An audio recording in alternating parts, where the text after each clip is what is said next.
Welcome, everybody. Welcome to the Legendarium podcast. Today, I am joined by Aparna Verma.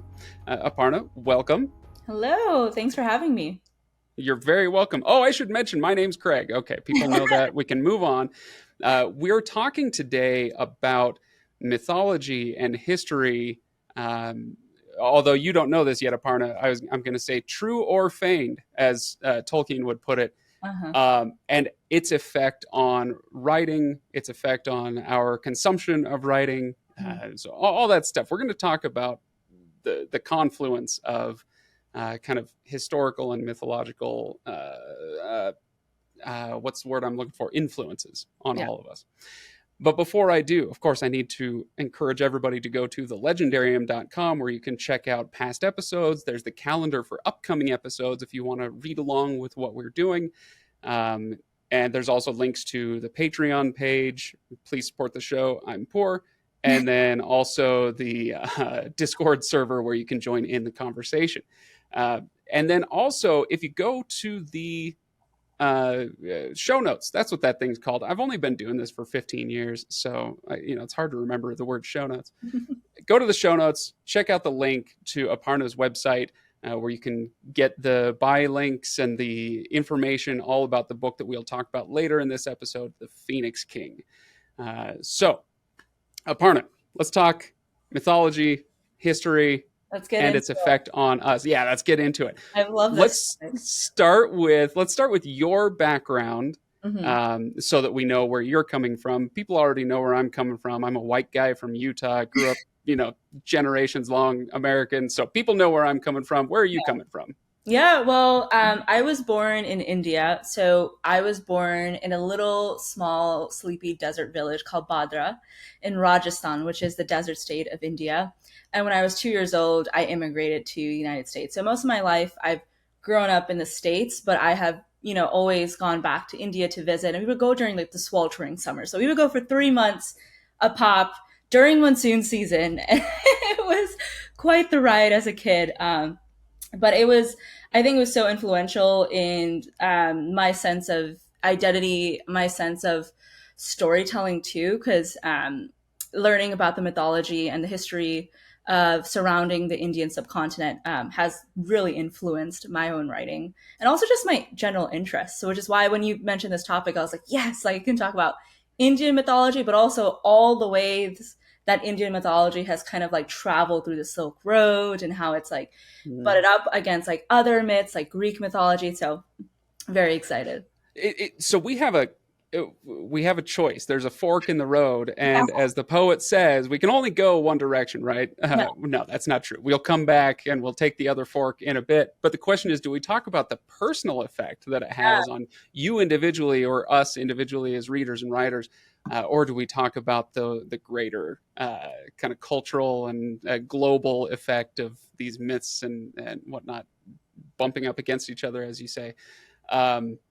Let's go personal first, Okay. and then maybe we'll Yeah. zoom out, do some 30,000 foot view. So you emigrated when you were 2 years old. Mm-hmm. First of all, do you have any memories? Do you have any clear images or memories from living there when you were that little? No, not at all. Okay, I so have secondhand memories, like from right, my parents. Yeah. telling you what you were like or what you did when you were really little. Mm-hmm. So a lot of this was absorbed as you were living in America through your family, I Mm-hmm. assume, mostly through your family. Did you read, watch, listen to media from back home as you were growing up, or did you do a lot of American stuff? No, and as a kid, I would miss all the Star Wars references. I would miss all just I was raised on like old Indian cinema, like specifically like my parents would show me the old Amitabh Bachchan like movies, like the angry young man movies, or I grew up very much on like '90s Bollywood with Shah Rukh Mm.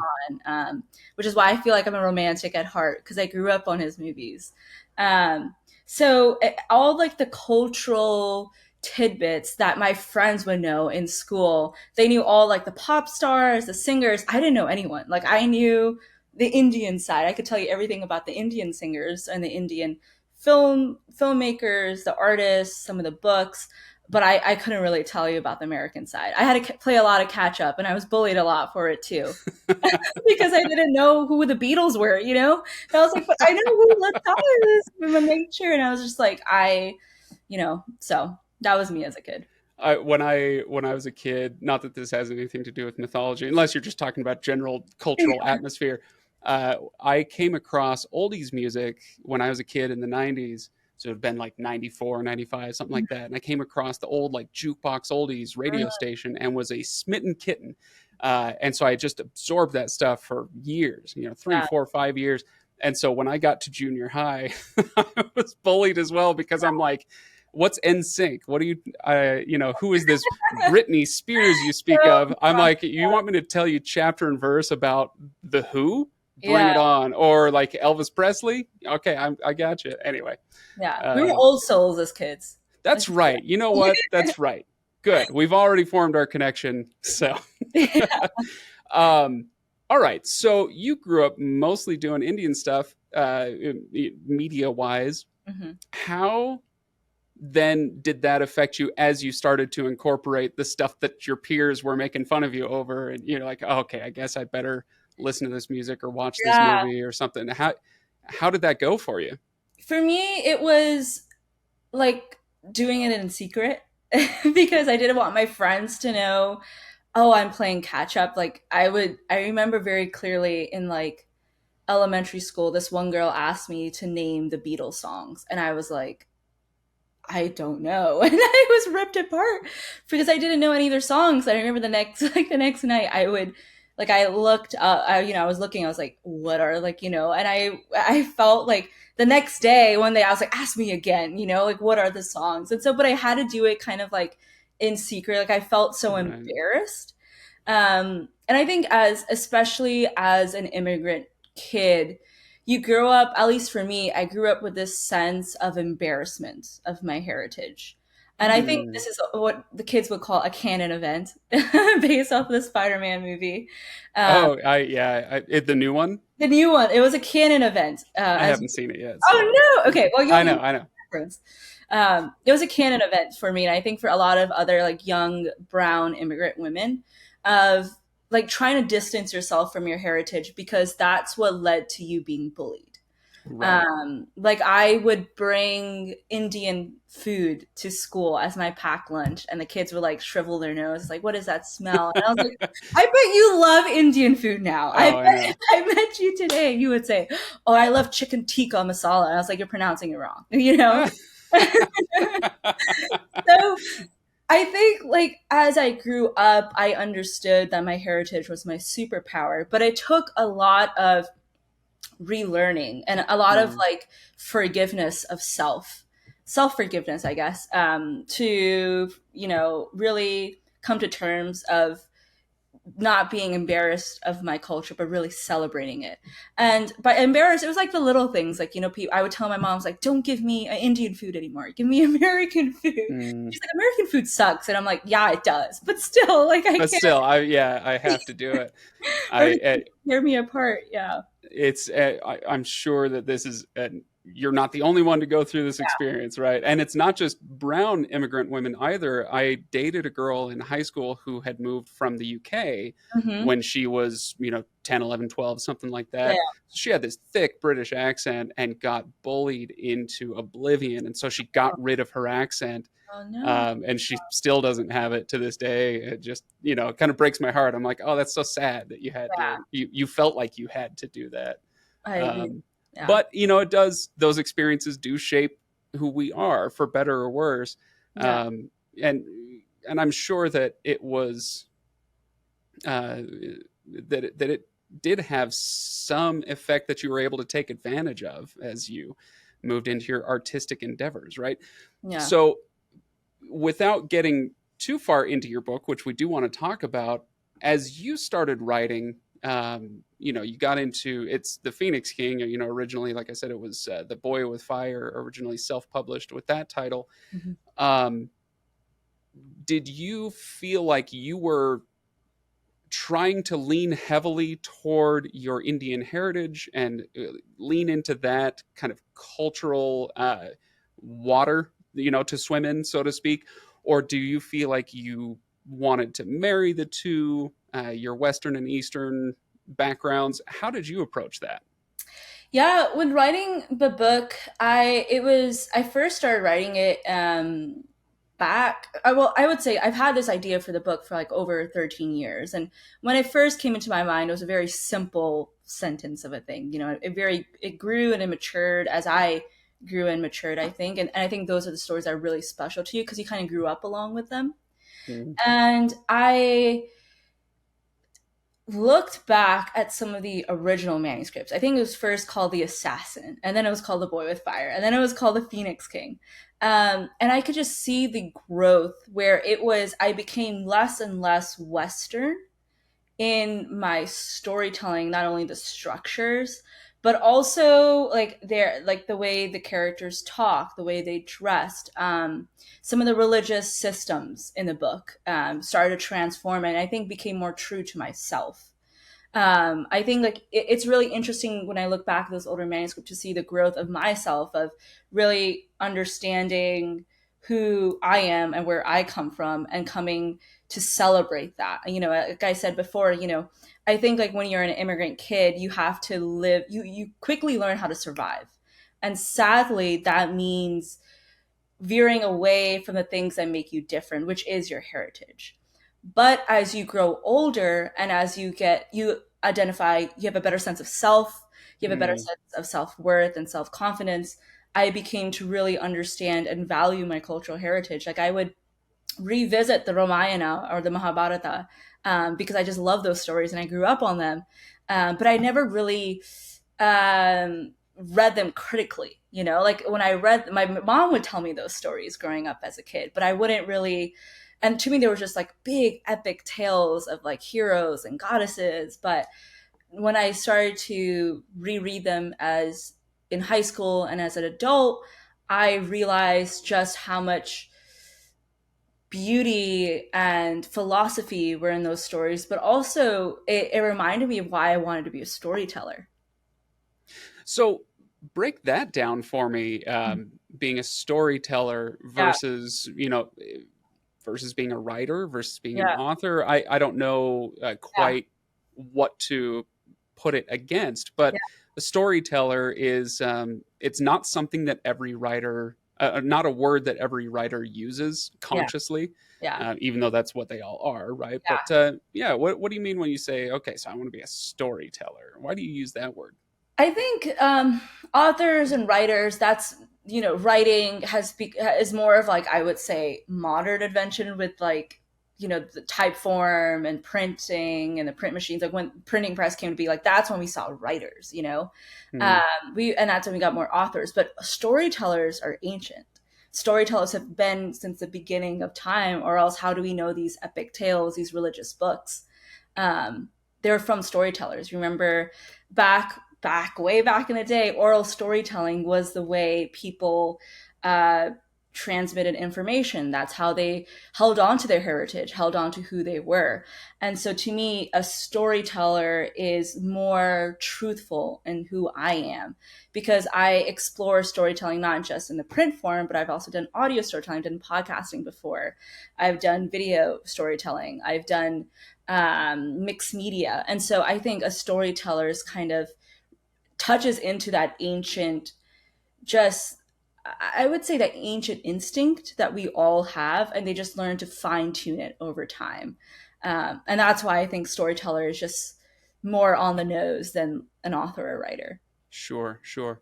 So let's use that then Mhm. to this idea of story, because with a lot of stories, these are to go back to my analogy, it's the water we swim in. Mhm. Even if you don't, you're not reading it in the pages of a book, you Yeah, just absorb certain lessons and whatnot. So that, you don't have to grow up as a religious kid in the Western tradition to just kind of pick up who David and Goliath were. yeah, You never read the Bible, but you know who they are and you kind yeah. of got the bones of the story, right? It's that these stories are just swirling all around us. I have a two-part question for you, Uh-huh. zooming out a little bit. Are there any Indian stories that you know of that may have had a bit of a sly effect on Western culture that we might not even realize. Uh, and the second part of the question is, if not, or even if so, Yeah. are there any that you wish did? You're like, oh, Oh, everybody should know this I thing, was like, it was as soon as you said that question, I was like, hello, the Mahabharata. Like, it's one right? of the oldest epics. Like, some people would say like it's the original frame story, where it's just like stories within stories within stories. And that's like the Wheel of Time takes that, and Mm, I think Robert Jordan talks about uh, the Mahabharata in like in an interview about how he was the cyclical nature of things, dharma and karma, and all those like little notes that really influence the Mahabharata is like parts of things that he drew from. I think like one of your recent episodes, someone talked about the Lord of Light. Like that's very much ripping off of and influenced by Hinduism, right? Um, right. I think what Name of the Wind takes some of those storytelling techniques as well, um, where it's like frame narratives. And I think what's so beautiful about storytelling is that it's always spreads forth, even if it's not conscious. Like you just said, like you may not be a religious kid in the West reading the Bible, but you know who David and Goliath is. And that's what I think with these storytelling structures, especially during ancient India with the Silk Road and trade, a lot of these stories started to mix in with other cultures, but also the techniques would go off, and people would, like ancient mythologists, look at like how the Odyssey and the Mahabharata have like similar narratives and similar story structures at some points of their tales, which I think is like the direct could be a direct result of the trade and the influence of ideas that were going around during that time. And we can trace it all the way back to here in some of our older tales and some of the books that we're publishing today. Do you this is a weird question. Yeah. I'm going to back into this very, very carefully. Okay.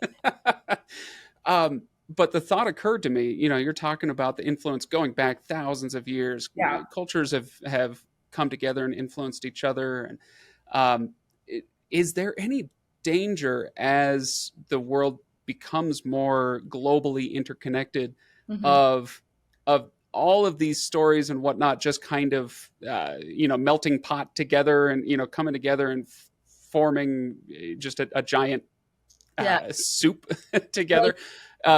Do we run the risk of losing some of the kind of differences between East and yeah. West and all these different cultures?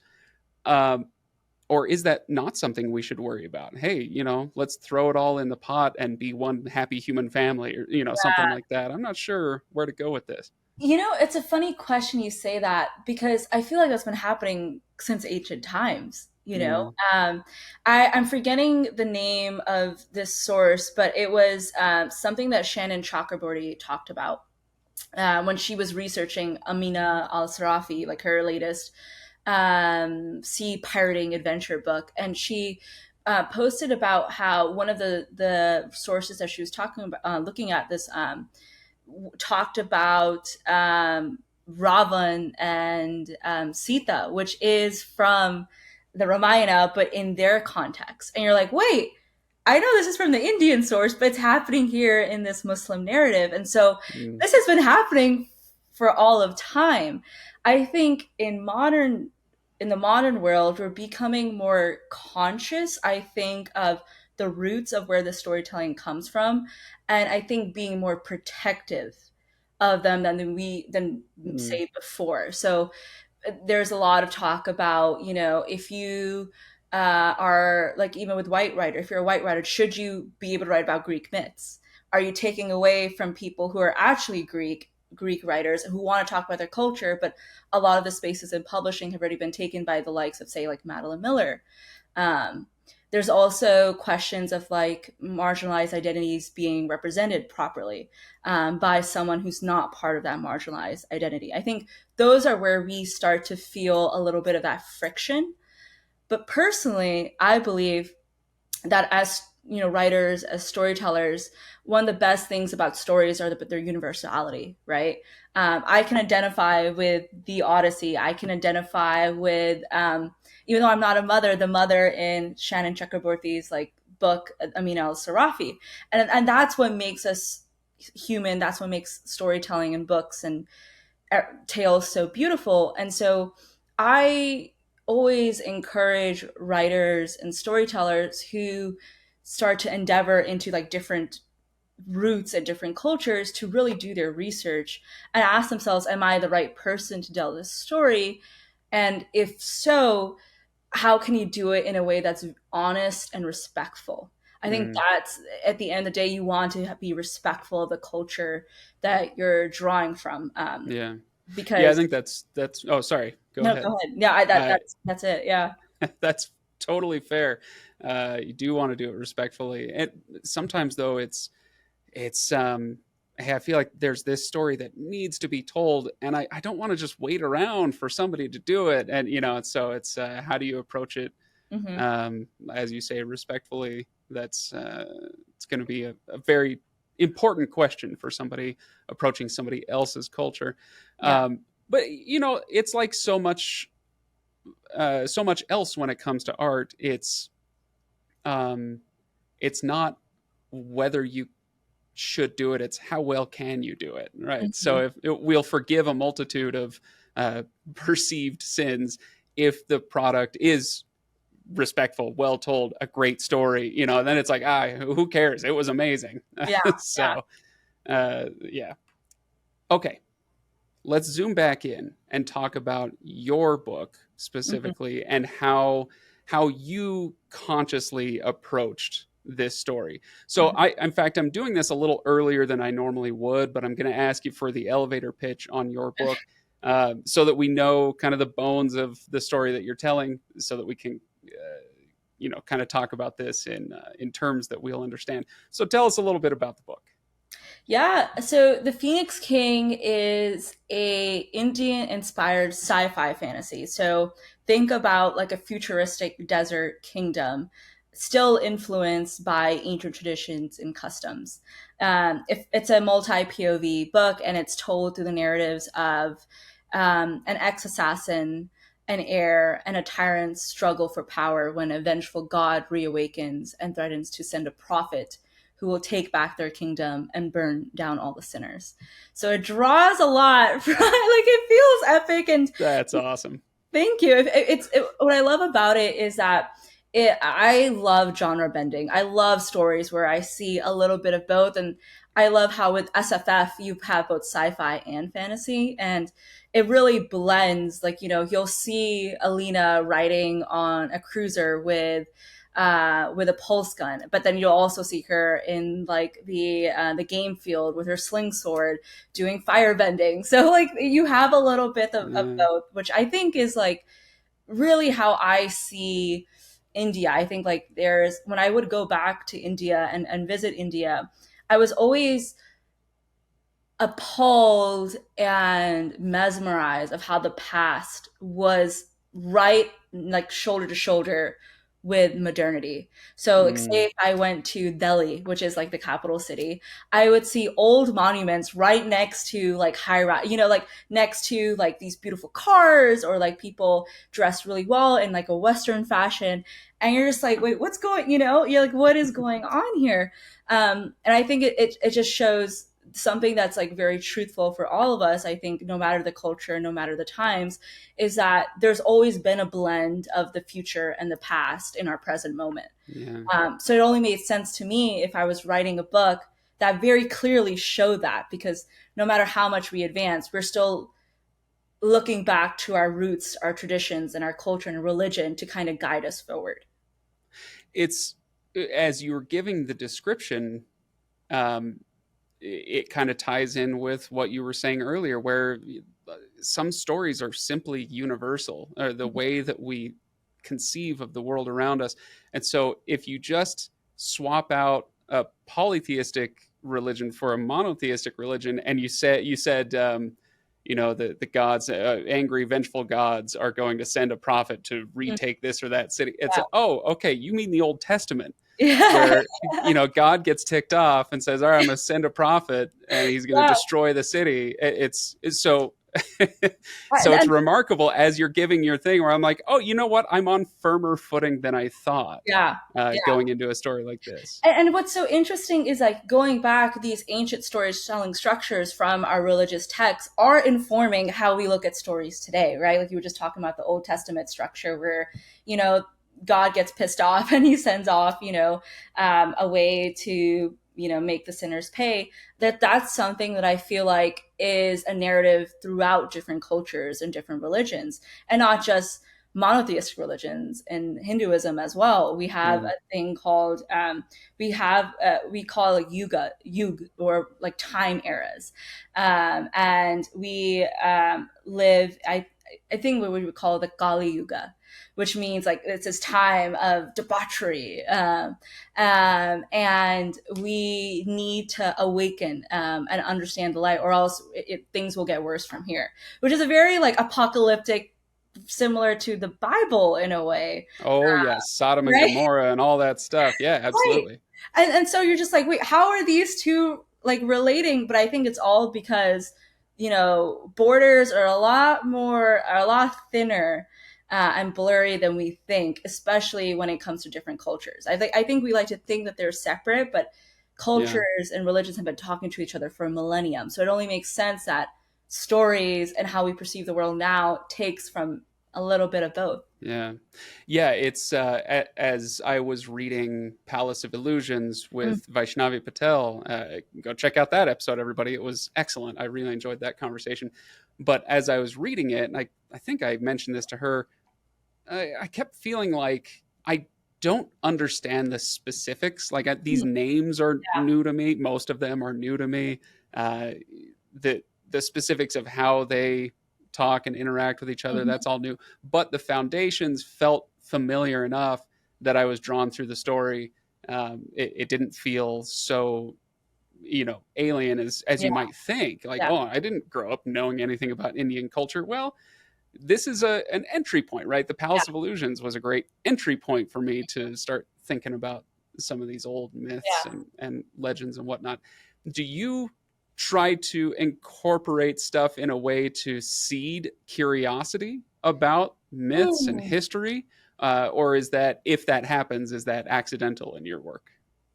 I feel like that would be more so accidental, because I don't Mm, think my book is like a history lesson or a mythology like sure. textbook. It was like, here's what Indian mythology is all about.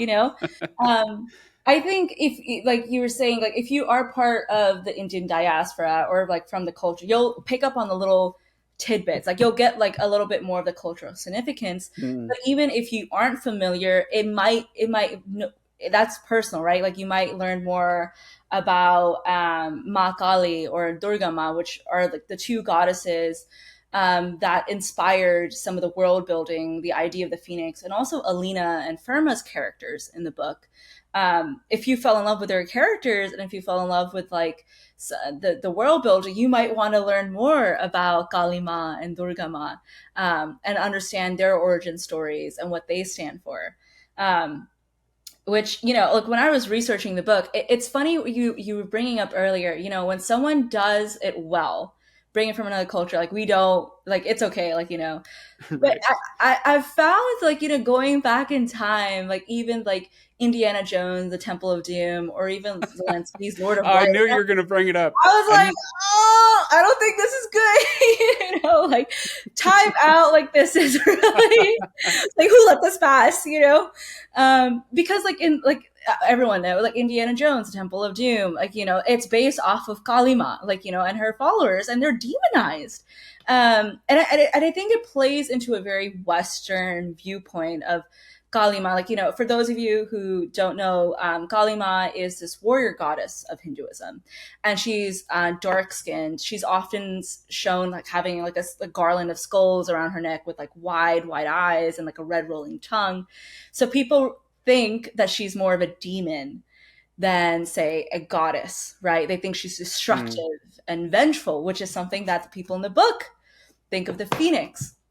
But as you learn more, and if you just delve a little bit deeper under the surface, you'll learn that Kalima is actually a protector. She's not a demon, she's a protector, and she comes in times when people are in great need. One of her origin stories, and there's so many, and sorry, I'm like geeking out now, No, go for it. but one of her origin stories was that there was this a powerful demon named Ruk the Beej who was taking over, and the gods, were in trouble, and so they came together, and they're like, "How are we going to defeat this guy?" Because he had a boon, which meant he could never be killed by, I think, like a man or a monster or a god. He did not mention a woman. That was that was his, I'm you know. sorry. Is this Aowen all over again? Exactly, right.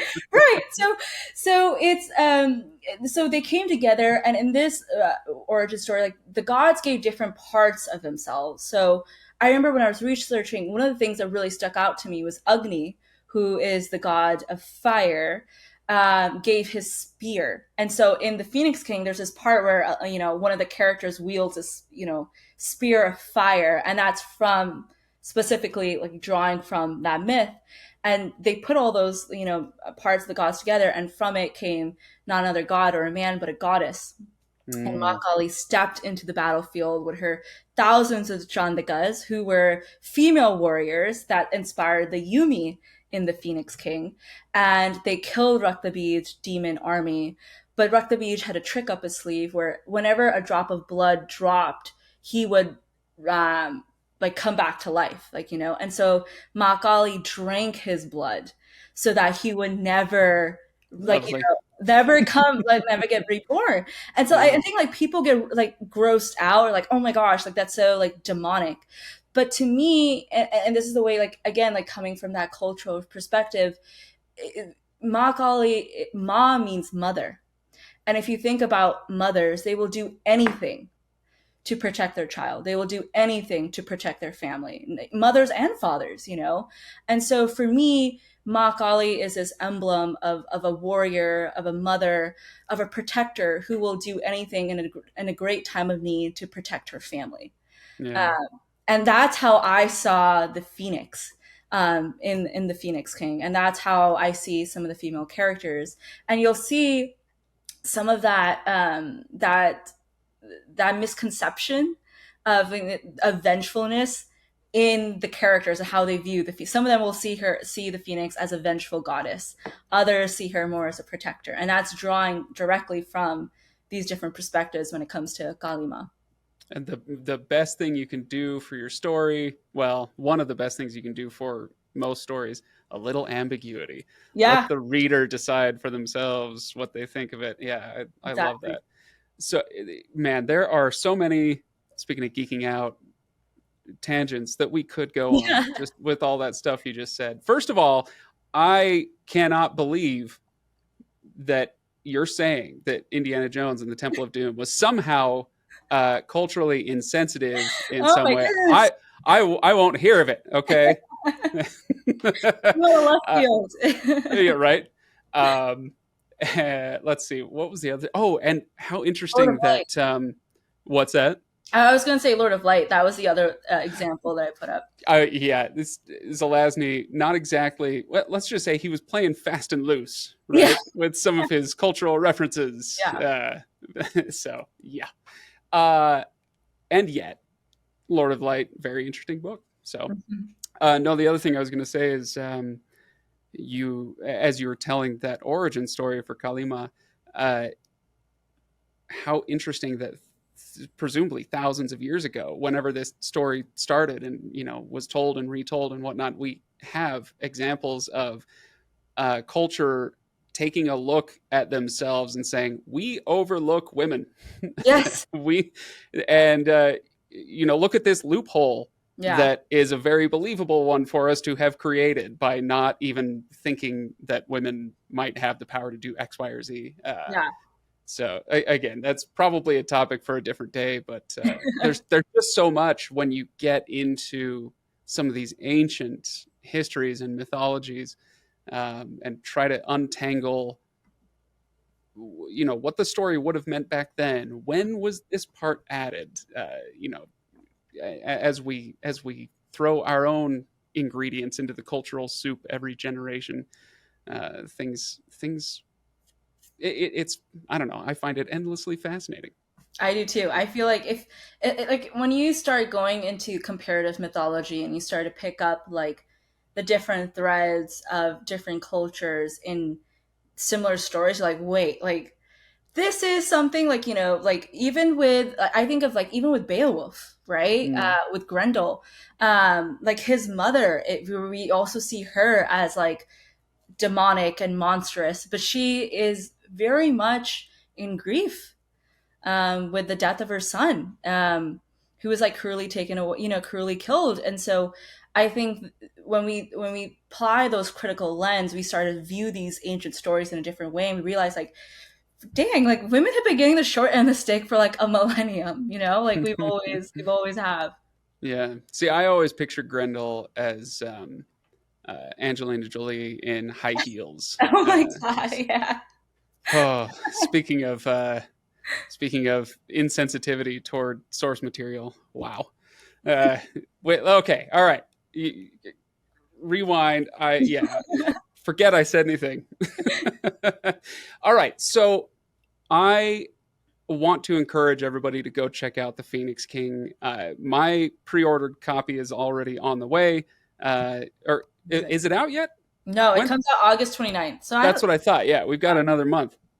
So my pre-ordered copy is coming. I'm very excited about it, and I feel like I need to get my copy of The Boy with Fire so that I've got like the old version. I can be like, yeah, I was Yeah, there you're like first, part of even the though I cool wasn't. club. Yeah. All right, so The Phoenix King, like I said, I'm going to put a link to that in the show notes below so people can go check that out. There are lots of places you can buy it, and you ought to if this has intrigued you at all.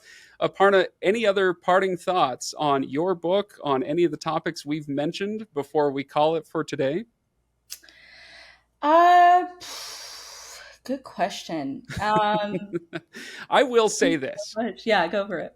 I I love discussions like this and books like The Palace of Illusions because it keeps pointing me toward a wider array of cultural knowledge. Um, and and I hope other people take advantage of those little pings of curiosity as well. When you come across something that is written well or is just an interesting topic, follow it. You could watch the next 3 episodes of your Seinfeld rerun marathon, or you could spend an hour and actually read up on some cultural history that you Yeah, didn't know about before and learn a little something new.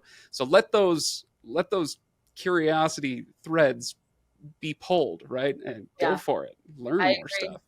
I agree. I think curiosity is the best thing of just readers and storytellers. We allow that kind of being like your guiding light through like different cultural waters. And you're like, when you find something in a book, like even if it's not just Indian mythology inspired, it could be anything mythology inspired. It could even be Norse. Like Mm. when I started reading Neil Gaiman and read American Gods, like I went down like a rabbit hole of learning who Odin was and Loki, and it was just fascinating. So I think um, be a learner, be a learner.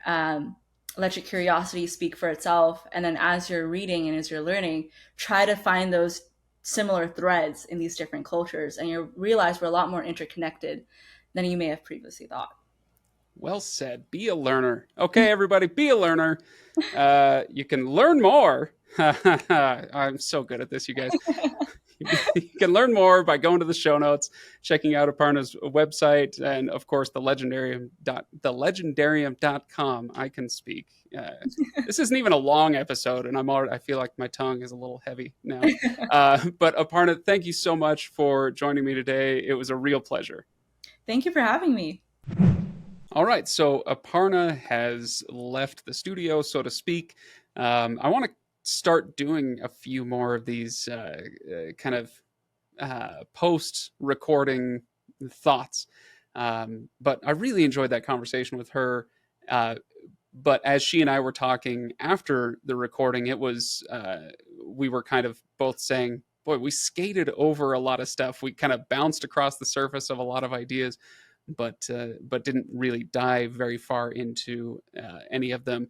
And so we're talking about doing a future episode, and I hope happens sooner rather than later. Something like an episode deep diving on comparative mythology and how that comes up as sci-fi fantasy readers, and how each of the two could affect our experience with the other. Could be a really interesting conversation. So she and I are talking about diving into some deeper stuff with that, which I'm sure a lot of you will enjoy. But hopefully you enjoyed this episode as well. Let me know your thoughts on this. I would be happy to get some feedback on these author interviews that I've been doing, whether it's Author Shelf or these kind of topical things. So shoot me a note. You can find me on Twitter, Instagram, Discord, of course, but you can DM me in all of those places. I'm pretty sure on Twitter I've turned on the DMs. So it's at Legendarium Pod on Twitter. I think Instagram is the same thing. It might be the Legendarium. Gosh, now I got to look it up. But on Discord, of course, if you go to the Discord server, on Instagram, it's _Legendarium. So find us either of those places or on Discord. The link is at thelegendarium.com, and you can join up there. Or heck, you can email me directly with the contact link on the website. So, like I said, I would love to hear from you guys, get some feedback on these episodes. Let me know how you enjoy them. And boy, I really like them. I like these kind of 35, 40-minute skating over the surface of something conversations, because like I said during the episode, I like that curiosity pulling me toward different subjects. Anyway, all right, everybody, thanks for listening, and I will see you next time.